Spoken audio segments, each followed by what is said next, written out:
So, Mark, good news. Formula One is coming, and that means that they're sprucing up the properties. We've talked about the balloon at Paris and how nasty it looks lately, and somebody sent us a picture. It's finally getting the paint and love that it deserves. So there are some positive side effects to Formula One. I was going to say, when you said good news Formula One, I think later in the show we're going to have not good news Formula One coming. But no, I don't even put this on Formula One. I say it's the circus shame effect. If they can paint their thing, everybody else needs to step up. I mean, that place is so old and crappy that it brought shame to Caesars and MGM maybe. Yeah, I'm glad to see the balloon coming back because it is a unique sort of fixture on the Strip. Very bright and vibrant when it's new. It looks sad, and it's definitely something that we need spruced up and kept around for a long time. Yeah, agreed. I think it's one of those things that catches your eye in Vegas, and it's always been cool. And it looks so faded and dirty that I'm glad that it's getting the love that it needs, and Caesars is actually spending some money, or whoever owns that property is spending some money. We don't even know. Now let's go back to hating on Formula One, okay?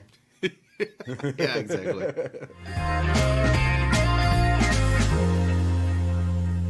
Speaking of hating on Formula One, overnight, the Strip is transformed. All of the grandstands are going up, and we learned that the Bellagio fountains are already completely blocked off. They will be until December, meaning you have to walk through the Bellagio. You can't go walk in that frontage outside. The Mirage Volcano is already fenced off and gone until December probably as well. Basically, the entire Strip is going to be a mess for 2 months before the race, probably a month after.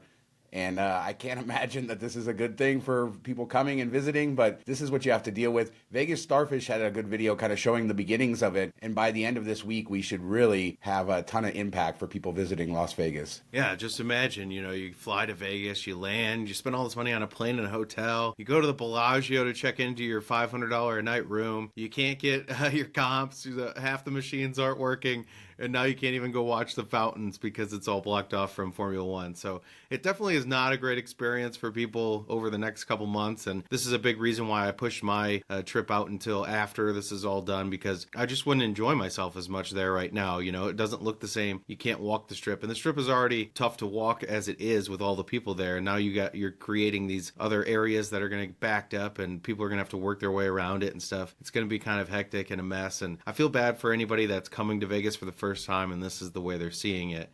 I know it has to be done to get Formula One up and running, but it won't be a great experience, I don't think. You can see why they weren't too vocal about publicizing all the dates and how long it was going to take to do this. It was always a few weeks was sort of the guess, but they never said anything firm. And this is a huge impact. We're not just talking about, skinny, narrow corridors. You can't walk in front of Bellagio. You can't walk in front of Mirage and some of these other places, meaning that you're going to have to detour, more walking, more crowds, as you say, in areas that aren't used to handling them. And this is over 2 months from the race, so it's only going to get worse. It is what it is. It's what the city signed up for.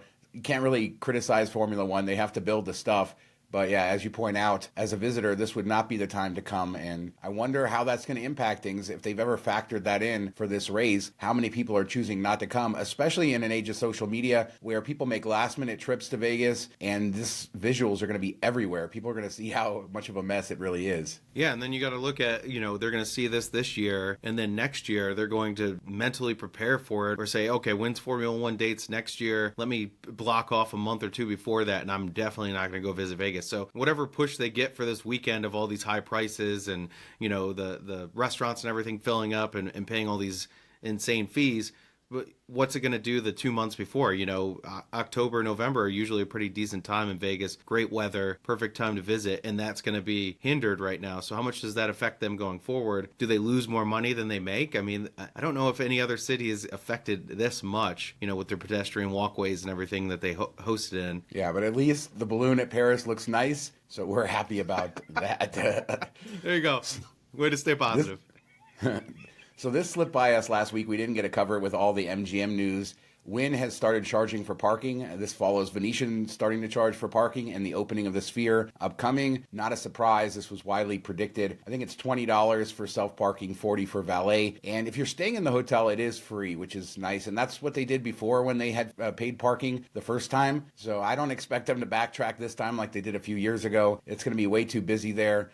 As a reminder, Treasure Island been advertising that free parking on their sign for years, and hopefully that sticks around not too far away. Yeah, and I don't mind this, the $20, it's the first 4 hours are free, which I think is perfectly fair and just to anybody that's using it for something in the area. You could even go to a show if you want to and get back in time for that. So I think they're giving you a little bit there. If you're going over 4 hours, you probably should be paying anyway. $20 isn't crazy. And I do like that the guests get it for free. I don't understand how these other casinos charge paying guests that are paying these room rates, paying resort fees, and still charge them for parking. I think that should be included at all hotels. So, I think this is okay. When you're adding parking charges, I think this is the best way you can do it. People are going to yell at you and say, well, hotels everywhere else charge for parking.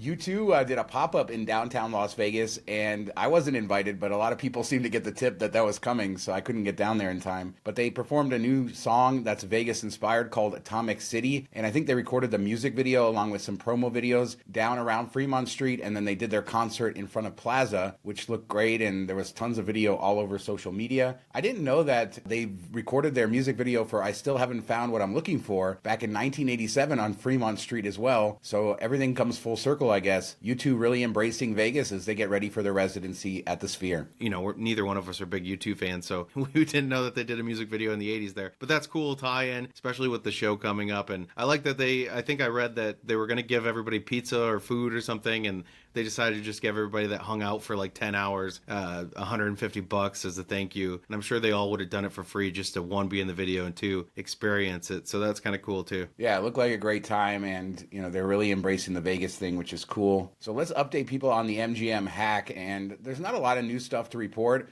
We're recording this on Monday, September 18th, so this is day 8.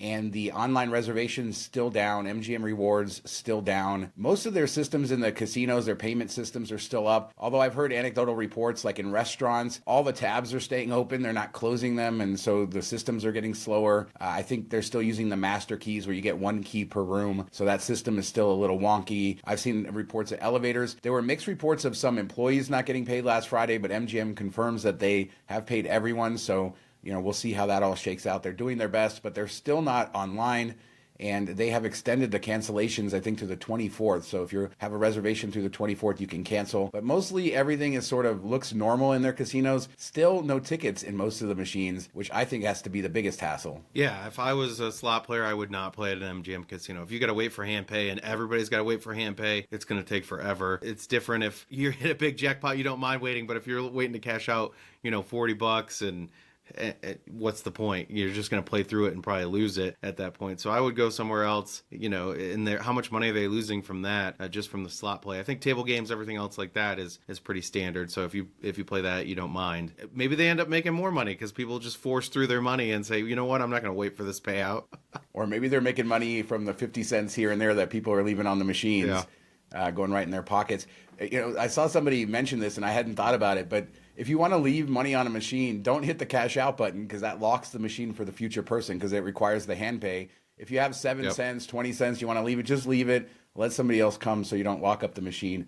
But as you say, I think this has People to go to jail for that, impact. Sean. Yeah. Oh, true. Okay.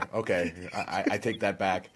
Don't take my advice. The Review Journal reported that they're losing anywhere between $4 and $8 million in revenue a day. This is a huge loss if you think about that we're in day 8 and they've extended their cancellations for another week. We expect it'll take at least that amount of time for them to be fully back up and running. There was a report of possibly a class action against Caesars for their data breach, although I only found one source, so I'm not going to put it up here. But I wouldn't be surprised. Usually with these types of things, customers do sue, and there is some sort of a class action. As you point out, usually the customers get free credit monitoring, and then the lawyers make millions of dollars. One interesting other story was that the Hustler nightclub was offering free lap dances and airport transportation and platinum status or something if you were affected by the hack. I think that's ongoing, so there you go. What's the $1,200 VIP platinum status, and how do you decide who gets that one for getting, waiting at MGM for too long? I don't even know what that entails. I thought that was crazy.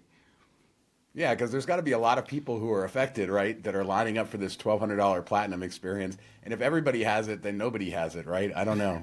Yeah, this is a weird one. As a reminder, our Patreon is now live. We do a weekly after show every Friday. Our MTM Vegas origin story is up there as well. Tons of people have signed up. Thanks to everybody supporting us. So the A's relocation vote will happen in mid-November. The Review Journal confirms, although Major League Baseball has not confirmed it. Inside sources say when the owners meet in mid-November, that will be when they vote. And that most likely will mean that we'll soon get a timeline for the destruction of the Tropicana. Construction of the stadium probably wouldn't start till 2025, so they would have all of 2024 to basically close the Tropicana, demolish the site, get it ready for construction. Sad days ahead for people who love that property, but this seems pretty much imminent at this point. I don't think that they're going to vote no. I'm sure they had it all set up and approved before they get to this point, so it'll be sad to see the Trop go. Maybe they'll name it like Oakland A's at the Trop, or not Oakland A's.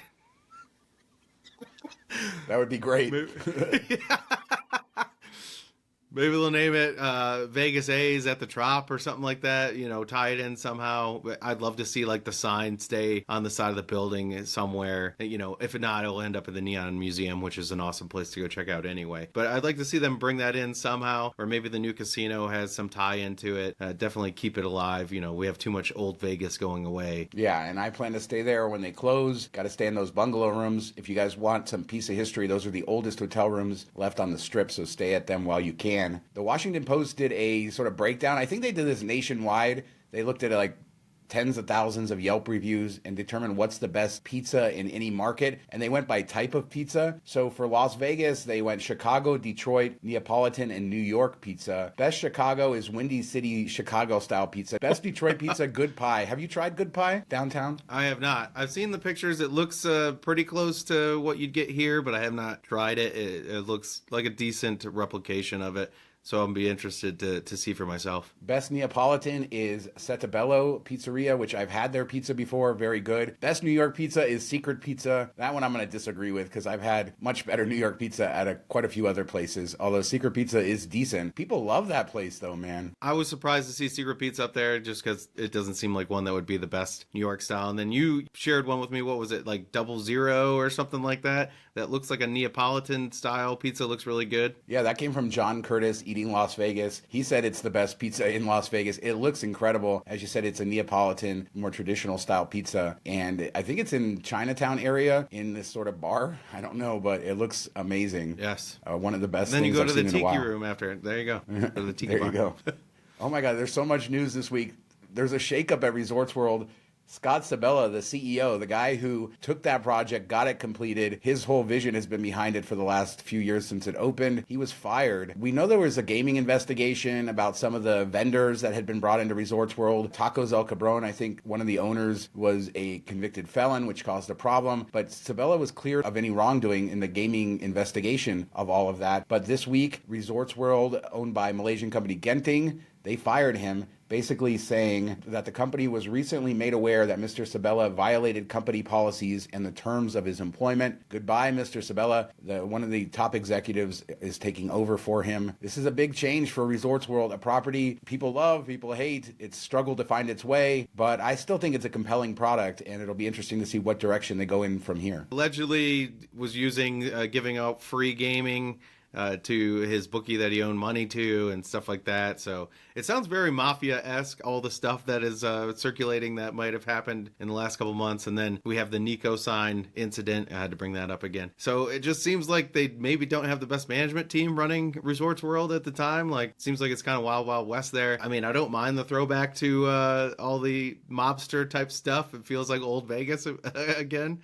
But it is kind of crazy for a newer property to have this many problems in their upper management. Yeah, it's insane. And there's local influencers. I know Vital Vegas for a long time has said there's a lot more to this story that's not being covered in the media, which I'm sure there's a lot of stuff that's hard to confirm and, get real sources for. But no doubt, I mean, one day they decided to just fire him and basically say that something came to light that they weren't aware of. So they have some evidence of something that that wasn't good. And, the chief financial officer, Peter Lavoie, he's taking over. So it's not a huge shakeup where the entire management team's out. But usually when the top guy is out of a casino, all of his cronies below him start to go, and you start to see a new direction. So we might see a lot of management turnover there in the coming months. Yeah, they'll all end up at Fontainebleau.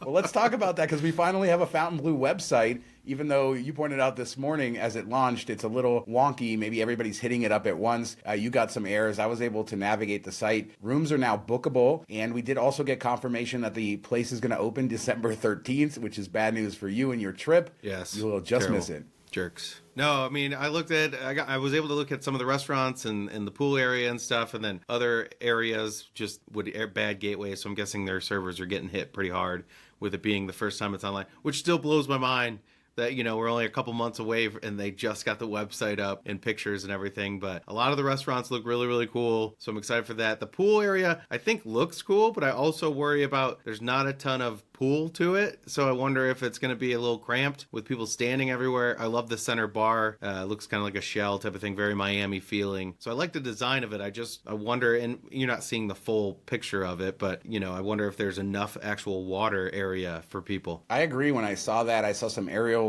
Somebody took a picture from across the street.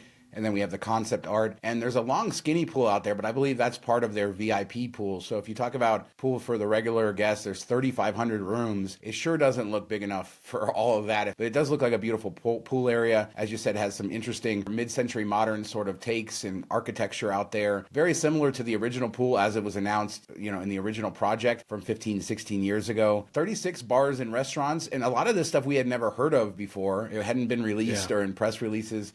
Some of the concept art looks stunning. It's clear they're spending money on these venues, and they're going to be competing with Wynn, with Resorts World, who both have very beautiful restaurants and a huge variety of them. Some of the ones that stood out to me was La Fontaine. They describe it as a plush dining room offering a sophisticated champagne brunch, as well as a grand signature tea. That looked incredible, just the visuals of it. There's a lot of Asian food here, too, which is sort of like you see at Wynn. Resorts World, not as much, but of course they have the food hall there. Which doesn't make sense. Yeah, I mean, they have it all in the food hall, but Wynn has a lot of high-end Asian restaurants, and you're seeing a lot of that here. There are a ton of those, from Japanese to different levels of Chinese to noodles to casual to fancy dining. What about this one, Poppy Steak? This is one of two steakhouses there, and this is how they describe it: spectacle for the sense, serving stunning steakhouse fare in a world-class nightclub atmosphere. That screams Fontainebleau, Miami, I guess. I don't know.